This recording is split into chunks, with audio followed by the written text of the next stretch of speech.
ধৈর্য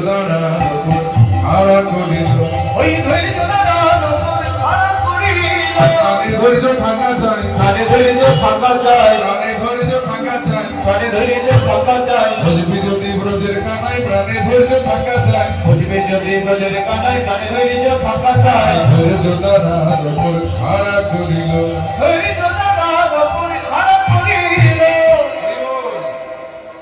ধৈর্য না থাকলে কিন্তু কৃষ্ণ ভজন হবে না।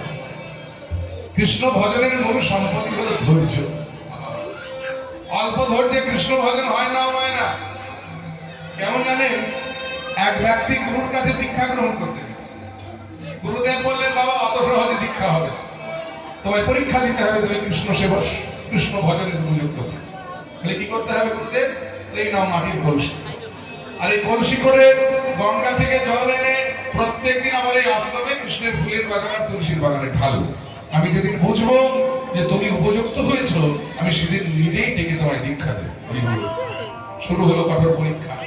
একদিন, দুদিন, 3 দিন, 4 দিন, 1 মাস, 2 মাস, 3 মাস, 4 মাস, 6 মাস কেটে গেল, কিন্তু গুরুদেবের কৃপা হচ্ছে। ভদ্রলোক চিন্তা করলেন, বাবা এলাম দীক্ষা নিতে, আর 6 মাস ধরে মাথায় করে জল বইয়ে যাচ্ছে গুরুদেব, না এই আমার দ্বারা দীক্ষা টিক্ষা হবে না বাবা, এত ধৈর্য আমার নেই, এর থেকে আমার বাড়ি ফিরে যাওয়া ভালো। এই বলে অধৈর্য হয়ে মাটির কলসিটা ধরে মাটিতে আছাড় মেরে এই ভেঙে ফেলতে যাবে,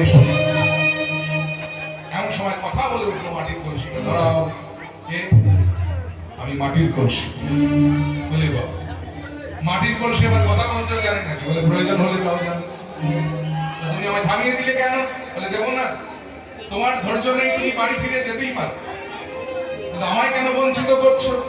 মানে তুমি জানো কত ধৈর্যের পরীক্ষা দিয়ে আমি কৃষ্ণ সেবায় অধিকার হয়েছি?